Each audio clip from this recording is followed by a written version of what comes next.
Welcome to my channel. இன்றைக்கி masala oats தான். வெறும் வெங்காயம் தக்காளி மட்டும் வச்சு எப்படி ரொம்ப சிம்பிளாக ரொம்ப டேஸ்ட்டாக செய்கிறது அப்படிங்கிறத இன்றைக்கி இந்த வீடியோவில் பார்க்க போகிறோம். 4 நிமிஷம் தான் ஆச்சு நான் இந்த ரெசிபி செஞ்சு முடிக்கிறதுக்கு.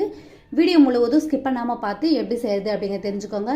ஓட்ஸோட நன்மைகள் எல்லாத்துக்குமே தெரியும். சர்க்கரையை குறைக்கும், முக்கியமாக வெயிட் லாஸ் பண்ணும். வாரத்துக்கு 2-3 டைம் இது மாதிரி ஓட்ஸ் ஏதாவது ஒரு டிஃப்ரெண்ட் வெரைட்டியில் நீங்கள் செஞ்சு சாப்பிடுங்க. வெயிட்டை கண்ட்ரோலாக வச்சுக்கும். இப்போ வாங்க வீடியோக்களை பார்த்து தெரிஞ்சுக்கலாம்.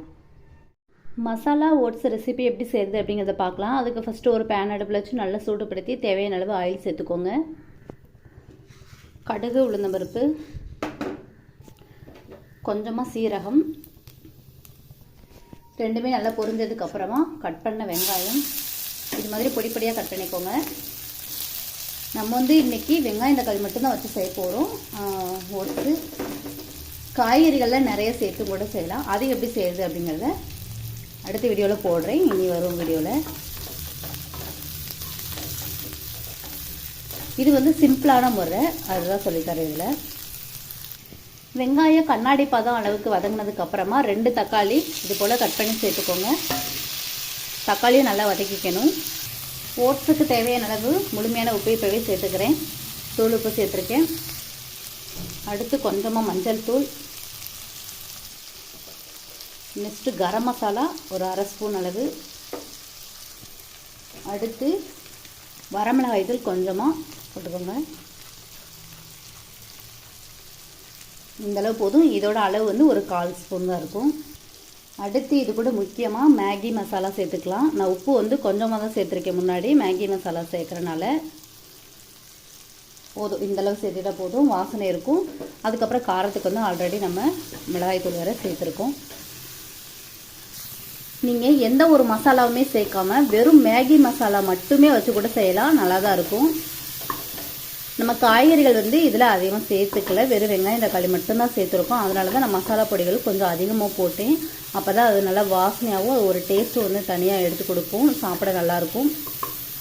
இப்போ காய்கறிகள்லாம் சேர்த்து செய்கிறதா வெறும் மேகி மசாலா மட்டும் கூட சேர்த்து செய்யலாம், நல்லாயிருக்கும்.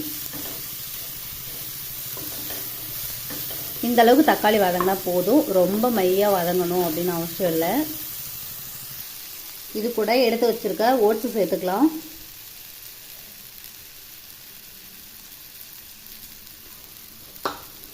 அரை கப் அளவு ஓட்ஸ் சேர்த்துருக்கேன். இது நல்லா மிக்ஸ் பண்ணிவிட்டு அதுக்கப்புறமா தண்ணி சேர்த்துக்கலாம். நல்லா கிளறினதுக்கு அப்புறமா தண்ணி தேவையான அளவு,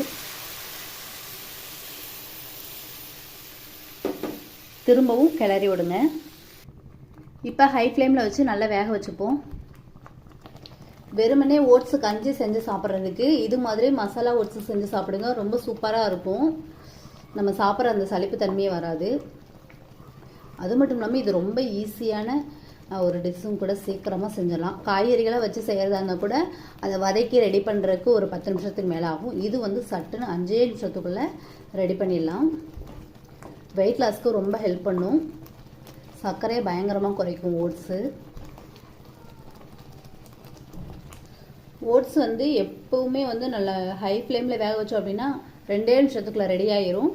இப்போ இந்த தண்ணி மட்டும் கொஞ்சம் வற்றினா போதும், இறக்கி சர்வ் பண்ணலாம். ஓட்ஸ் எல்லாம் வெந்துருச்சு. இப்போ டேஸ்ட்டு பாருங்கள். உப்பு பத்தலை அப்படின்னா உப்பு சேர்த்துக்கோங்க. காரம் கரெக்டாக தான் இருக்கும். அவ்வளோதான், ரொம்ப சூப்பரான ஓட்ஸ் ரெடி ஆயிடுச்சு. இப்போ மேலாப்பில் கொஞ்சமாக மல்லி இலைகளை தூவிக்கலாம். உங்களுக்கு இந்த வீடியோ பிடிச்சிருந்துச்சுன்னா இந்த வீடியோக்கு ஒரு லைக் பண்ணிவிட்டு நீங்களும் ட்ரை பண்ணி பார்த்துட்டு எப்படி வந்துச்சு அப்படிங்கிறத கமெண்ட் செக்ஷனில் சொல்லுங்கள். இது வரைக்கும் நம்ம சேனலை சப்ஸ்கிரைப் பண்ணாதவங்க சப்ஸ்கிரைப் பண்ணி என்னோட வீடியோ உங்களுக்கு அப்டேட்டாக தெரிஞ்சுக்கணும் அப்படின்னா பக்கத்தில் இருக்க பெல் சிம்பிளையும் கிளிக் பண்ணிக்கோங்க. நன்றி. மீண்டும் அடுத்த ஒரு பதிவில் உங்களை சந்திக்கிறேன்.